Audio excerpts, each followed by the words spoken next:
Welcome to A Change of Heart podcast. I'm your host, Angel Walston. And in this space, we navigate life together. We ask the hard questions like, what is the truth you haven't told? But most importantly, we grow together. And sometimes that leads to a change of heart. Hey everyone, welcome back to A Change of Heart podcast. If this is your first time tuning in, I realize I never actually introduced myself, and I don't want to assume that everyone who is watching has been watching or listening, has been listening since day one. So, hey, I'm Angel Walston, and this podcast, we come together every Thursday to talk about life and hopefully to share encouragement to help you all to truly walk in your authenticity and to find healing and wholeness. So that's what we are here for. And before we jump into today's topic, I do just want to remind you all that I am doing a book club. And so for this year, I decided that I wanted to read one book per month for the entire year. So 12 books for 2021. And this month we are reading the book, The Big Leap by Gay Hendricks. And I'm really excited about it because I've heard a lot about it. And if you listen to the first episode of this season talking about investing in yourself, how are you investing in yourself, I feel like this book is definitely going to push that motivation and inspiration for that. So if you want to be a part of the book club, you can sign up. I'll put the link for it in the description box of my YouTube channel and also in the description of the podcast. All right, so let's go ahead and jump into today's question of the day. And it is, what is an irrational fear that you have? If we're being honest here, I have several. I would say prior to COVID, one of my biggest irrational fears, which I feel like is not fully irrational nonetheless, was going into stores and as I'm going out to leave, accidentally setting off the metal detector for whatever reason and having to convince the store manager that I didn't steal anything, but they would go to pat me down and by happenstance, something would have fallen into my pocket and they will find it and they'll be like, "You's a liar," and I would be arrested. That's literally something that I think about every time I walk out a metal detector or walk through a metal detector. That was prior to COVID. Post-COVID, however, now, because of my job, I get my temperature taken practically every day. And it's not even at my job per se that they take my temperature, but I work for the court system. So every time I go into the courthouse, they take my temperature. And now I have this fear that they're going to go to take my temperature and I'm going to have a fever. And they're just going to be like, I don't know, I think horns are going to sound, alarms are going to go off, and they're just going to be like, so now every time I go to get my temperature taken, it's like, do I have a fever? I don't know. I feel fine. I don't know. So that's one of it. And also, I told you I have a lot of these because of the fact that I'm working out now and I'm using weights and I'm also working out at home. I have a very serious fear that I'm going to drop the weight on my head or I'm going to drop it on my foot and like completely shatter my foot. And I don't feel like that's irrational. I feel like that's a legitimate fear. So yeah, so those are my irrational fears. You already know what to do. Let me know in the comment section if you're watching this on my YouTube channel, what is an irrational fear that you have? Don't leave me hanging. Don't make it seem like I'm the only one out here with these irrational fears, okay? And if you are listening, you can always answer it. I posted in my stories on Instagram at Angel C. Walston. And even though I have created an Instagram for the podcast, I will still do the question of the day on my Instagram, on like my personal Instagram, okay? Cool. All right. So now that we've gotten that out of the way, let's go ahead and address the elephant in the room. And we have to talk about it. We have to address it. And that is the fact that season 1, episode 1, the title of that episode was I'm Not Doing Anything. And you already know what the title of this episode is. I'm doing too much. And so it's like, wait a minute.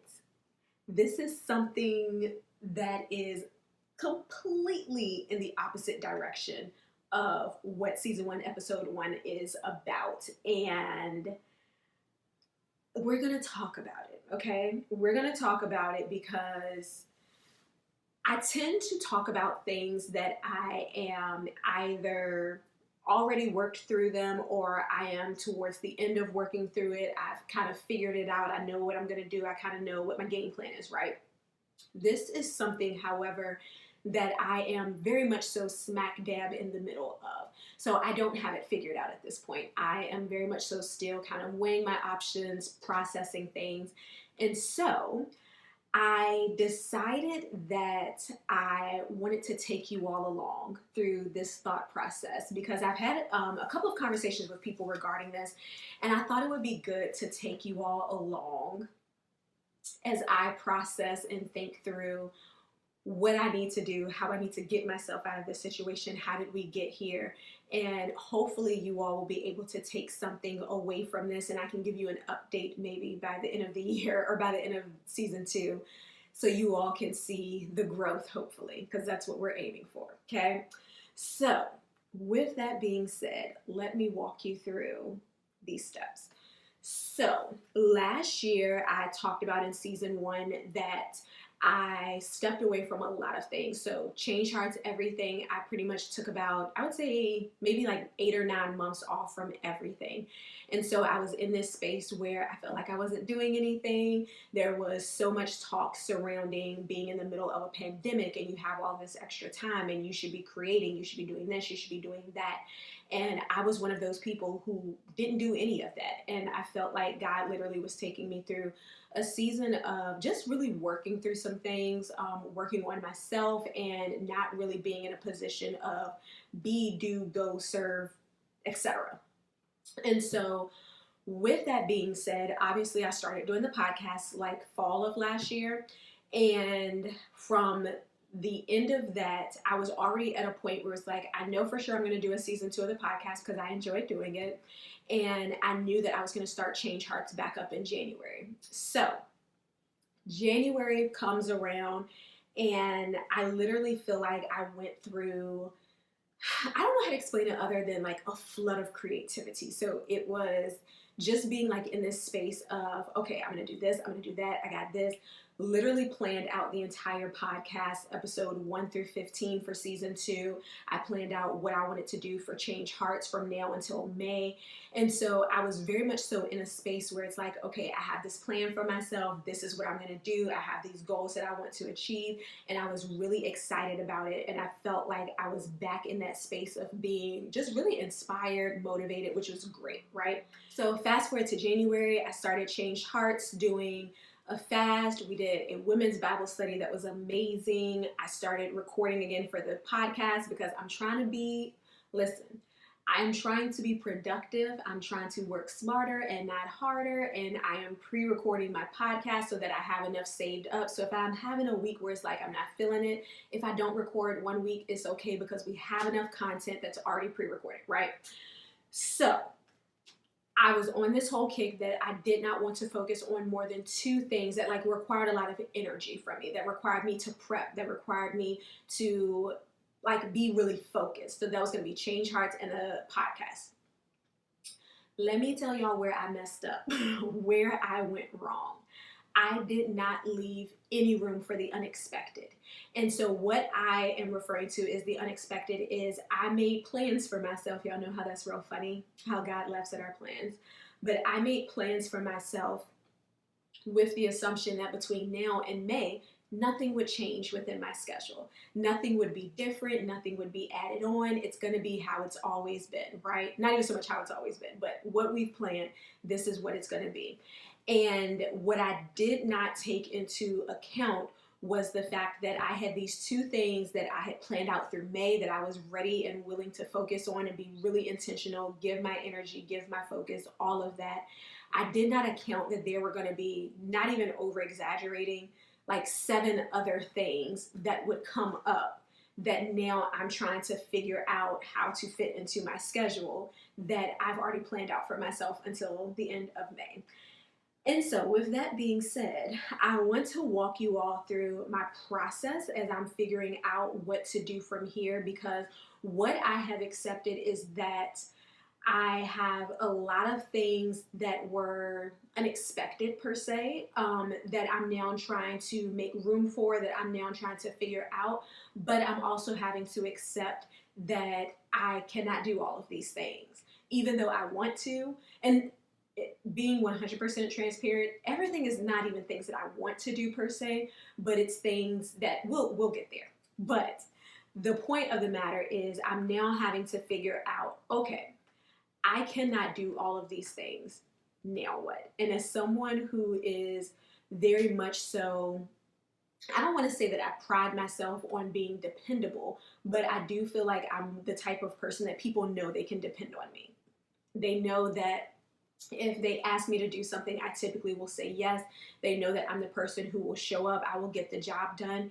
And so, as a result of that, I'm now trying to figure out how to navigate that, and also how to be okay with saying no, and how to be intentional about really prioritizing and planning out and figuring out what is it that we should be doing.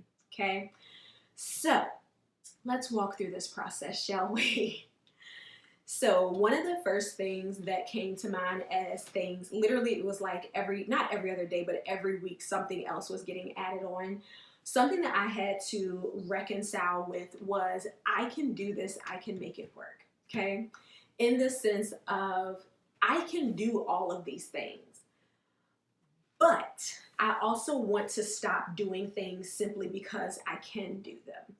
And as I was thinking about this, I realized that even if I have 10 things to juggle, I know how to make it work. I know how to be overworked. I know how to be burnt out. I know how to show up and get the job done, but I don't want to do that. And I posted something on my Instagram a couple of days ago talking about this idea of balance. And so when I think about balance, I think about it in the sense of being able to give yourself fully in each area of your life that you're trying to show up in. But even in giving yourself fully, it's like you're breaking those spaces of your life up into percentages. I hope that makes sense. For example, just in case it doesn't make sense. So say that you work, you're a wife, you're a mother, you are an entrepreneur and something else. So these 5 things. So 100% of you is spread out through these 5 things. So essentially you're giving 20% in each area, right? And so I feel like the idea of balance, and just hear me out on this, I'm not asking people to agree with or co-sign. This is just my personal opinion and thought on it. I feel like balance is high-key overrated. And the reason why I say that, I posted on my Instagram, like, is balance a scam? And I'm not 100% saying that it's a scam per se. I just think that it's overrated, and I think it's unrealistic. Low-key a scam. And my reasoning for saying that is because I do not feel like you can fully show up equally all the time across the border in every single aspect of your life, because life happens and there are going to be things that require more energy from you, more focus, more time, more resources than other things. So I'm doing a disservice to different parts of my life if I show up 20% in an area that really needs 50% from me right now, because I'm trying to show up equally in every respect of my life. And so I wrestle with that idea, but in the same sense, I tend to take on too much and then try to balance it all when realistically, it's not realistic. So what I'm trying to remind myself even now is that I can do multiple things, but if I spread myself too thin, I won't be able to execute any of it to the best of my ability. And what I don't want to do in this season is, I don't want to be busy just for the sake of being busy, because ain't nobody got time for that. And I don't want to put myself in a position where I am doing a not actually living up to my potential, or doing a disservice to the people who I serve, because I am too tired to show up fully because I'm doing too much. Like that does not make sense. And so I'm realizing that although I do want to follow through with things that I commit to do, which I will say this, if I commit to do something, if I tell you yes, I will get it done. I will show up. You ain't got to worry about anything being late or whatever the case may be. Like, I will definitely get it done, and I will show up and do the best of my ability faux show. But when you are spread too thin, you're not going to be able to fully show up in the way that you should. And so I'm having to remind myself of that as well, because I want to make sure that in every area that I have committed to, in every area that I have given my yes to, that I'm showing up as the best version of Angel in every single respect. And guess what? Baby girl can't do that if baby girl is tired. I'm baby girl, okay? And that is what tends to happen when we are doing too much. We get tired. Truth is, I'm tired. And I will say, as of right now, I'm not. But it's also February. Like, it's literally only February. And that was something else I had to tell myself as I was thinking through this is, Angel, it's only February, honey. We still got to make it through December. And I do not want to get burned out in the first quarter of the year when I'm literally just getting started. And also take into consideration that I'm not burned out and overwhelmed at the current moment, because I took a lot of time off last year to be at a place where I'm full, where I feel like I've been rejuvenated, restored, replenished, all of those things. And I don't want to say waste, because that's not the correct term, but I don't want to lose all of that in the first quarter because I took on more than I should have. And so it also just brought me back to this idea of, yes, you can do it. You can do everything. You can do it all. But at what cost? At what cost, sis? Yes, you can say that you're Superwoman and you did all the things, but at what cost? At what expense? And the thing that got me, if I'm being 100% honest, was I would say, a handful of women who reached out to me, and the comments were along the lines of, wow, you're doing everything. I see your name on this. I see you're doing this. I see you're doing that. And I knew it was meant to be a compliment. Never took it as anything other than that. But when I tell you, it convicted the mess out of me. And the reason why it convicted me was because it convicted me of the idea of the superwoman complex. And I myself knew that I was definitely taking on too much. And I was putting myself in a position where it was like, I don't know how I'm going to do all of these things. And one of my biggest things to the women who I serve is that I never want to give the impression that you should be doing everything, because you shouldn't. Nobody should. Nobody needs to carry all of that weight. And I spoke so much in season 1 about resting, not taking on too much, not carrying around weight and all of that. And I do a disservice to you all to tell you that, and yet I'm putting myself in that position.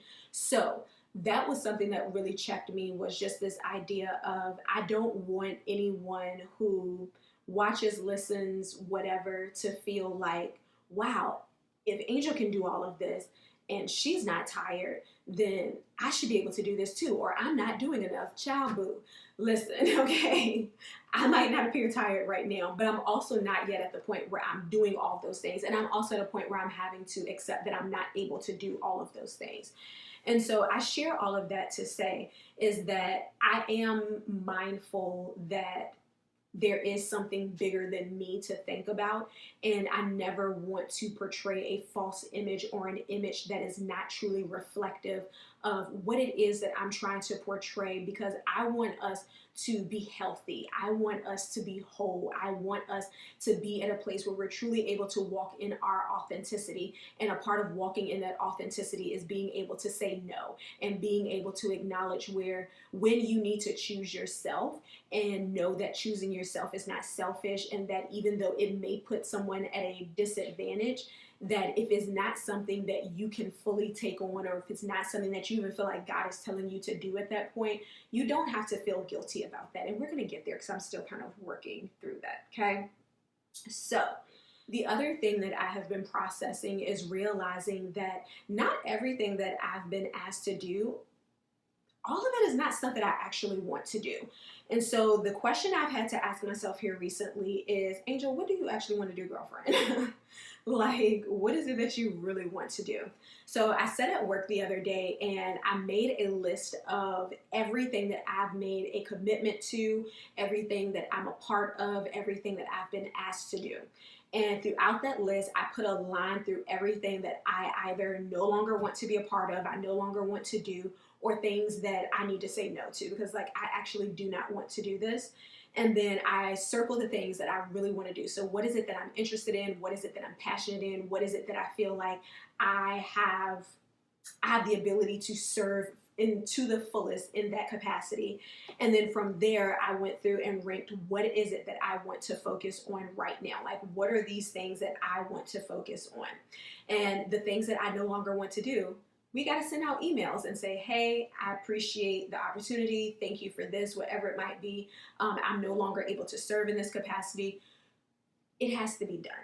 And something that I am learning is that I really struggle with the idea of feeling like because I don't want to do something anymore, feeling like I should still stay because I don't want to let people down. And let me go ahead and say this.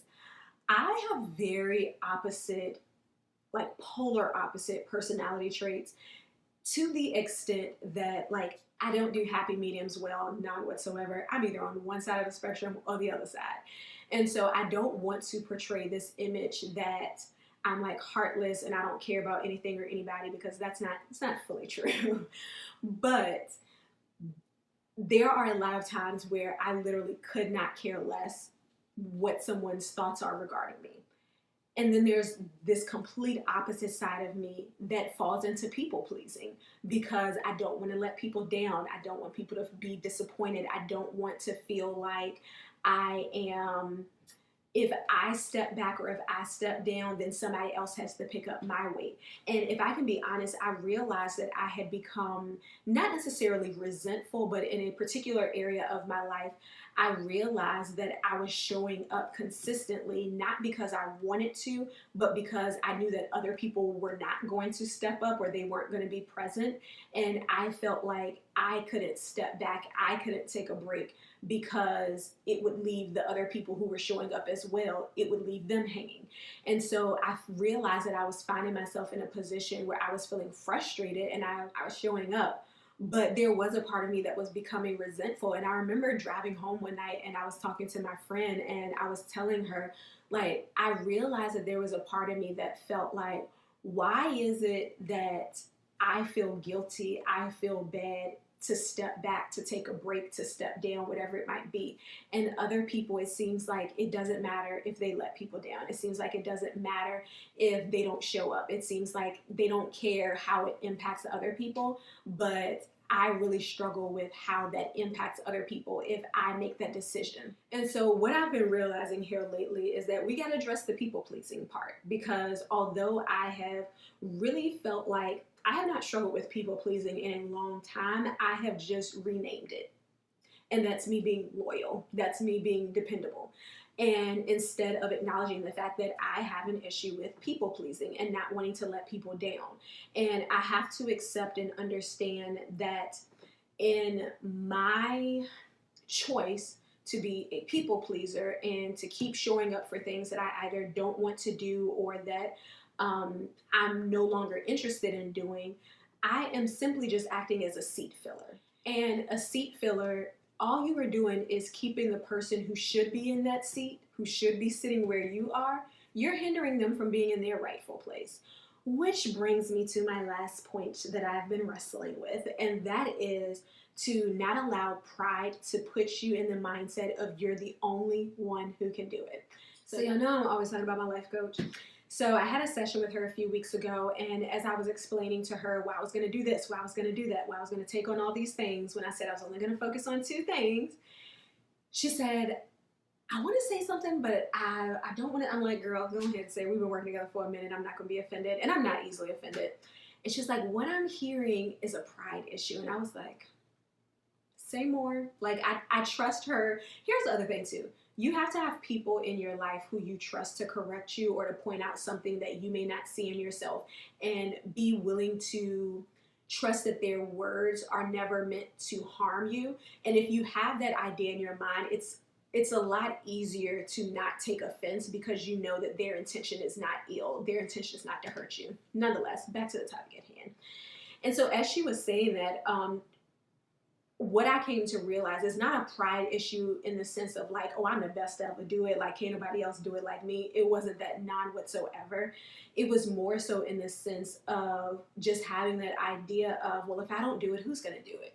And not even realizing how that in itself can be rooted in pride.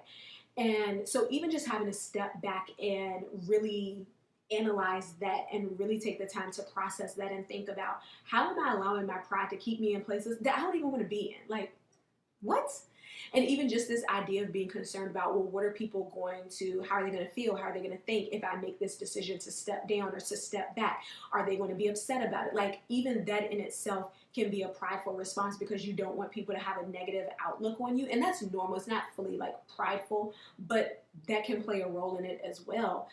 And so as I was thinking about this, it really did come back to this idea of not wanting to step down or not wanting to say no or not wanting to not do something because of feeling like, oh, well, if I don't do it, who else is going to do it? Who else is going to step up? Who is it going to fall on? And feeling like I have to, even though I don't want to, and having to accept the very humbling reality that there's not only someone else who could do it, but if my heart's not in it, if it's not something that I'm called to, if it's not something I'm passionate about, not only could somebody else do it, they probably would do it significantly better than I could. Because listen this. It is something about really being in your lane. It's something about really being in a space where you are flourishing, where this is like what really fuels you. This is really what brings you joy. This is what sets your soul on fire. This is what you are passionate about. You know when you are in your lane. And listen, you also know when you are not. And I have seen, I'll say this. I have seen recently in a certain circumstance where somebody pretty much was in a role because it was a need, not necessarily because that's what their expertise was, that's what they were called to by any means. And when that person stepped down from that role and another person stepped into that role, when I tell y'all, the person who is in that role right now, like, they were made for this. Like, literally what they have done has taken the organization to a whole new level. Like, it was needed. But imagine if the other person who was simply just filling a role, filling a need, if they stayed in that position, imagine what would happen. Business would go on as usual. It'd be cute, but it's mediocre, no shade, no tea. But when you have this person who's now able to step into this position that really is a part of who they are, it really is fueled by their passion, their creativity, all of that. Now you're able to see something come to life in a whole new, different way. You're able to see this whole new side of what this business was trying to do. You see it elevated.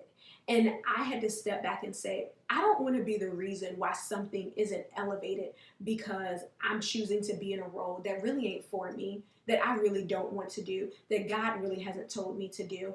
And to be able to kind of step back and be like, okay, where am I being a seat filler in my life? Like, in my life right now, the things that I've committed to, the things that I've said yes to, the things I've been asked to do, am I being a seat filler? Because if I'm being a seat filler, then that means I'm keeping the seat warm for somebody else who should be in this position. And I can be humble enough to say, where this ain't my calling. This ain't it. Like, this ain't what God called me to. And I think that I have been almost conditioned to an extent to always fall in the gap, in the sense of, if there's a need, okay, I'll do it. I'll do it to get us by. And although that can be honorable to an extent, it also can be a hindrance, because you keep the person from doing, who really should be in that position, you keep them from doing it because you're there. And people from the outside in can be looking like, oh, they don't need help, or they don't need what I have to offer because Angel's there.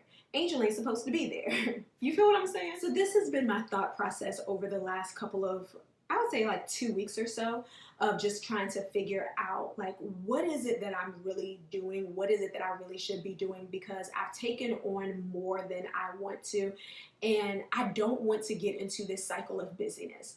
I remember one of the things I said once things somewhat started to slow down. A lot really didn't change with me when it came down to everything with COVID, because I was not able to work from home. So I was still going to work. So it wasn't like significantly different for me.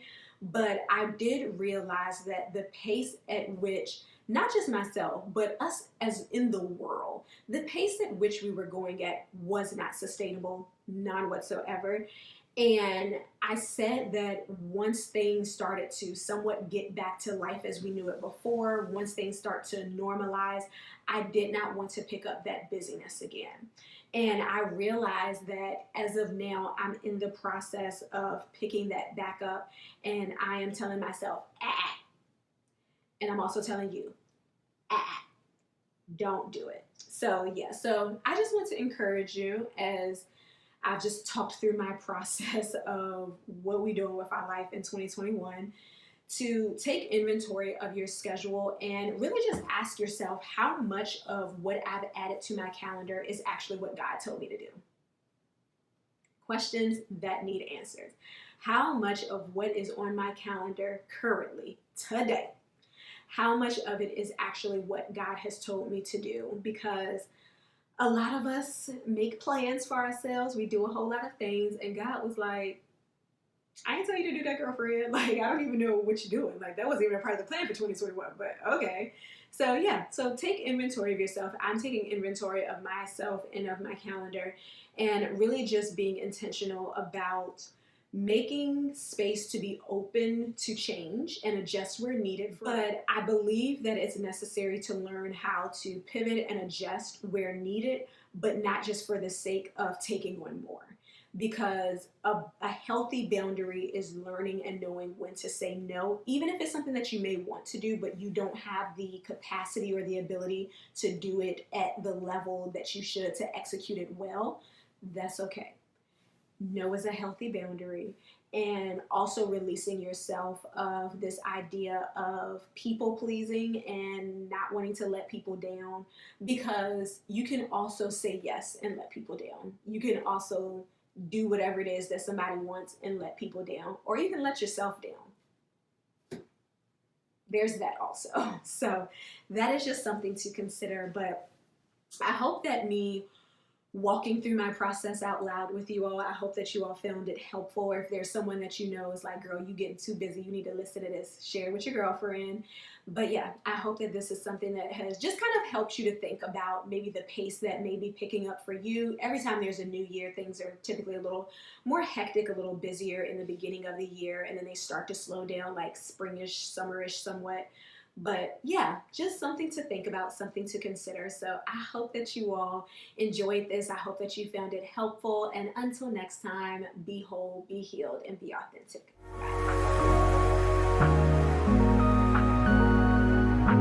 Thank you so much for tuning into A Change of Heart podcast. I hope you were encouraged, and please take a moment to share with a girlfriend, and don't forget to download the episode. Lastly, I would love to connect with you. You can follow me on Instagram at Angel C. Walston and at A Change of Heart podcast. Have an amazing week, and don't forget, be whole, be healed, and be authentic.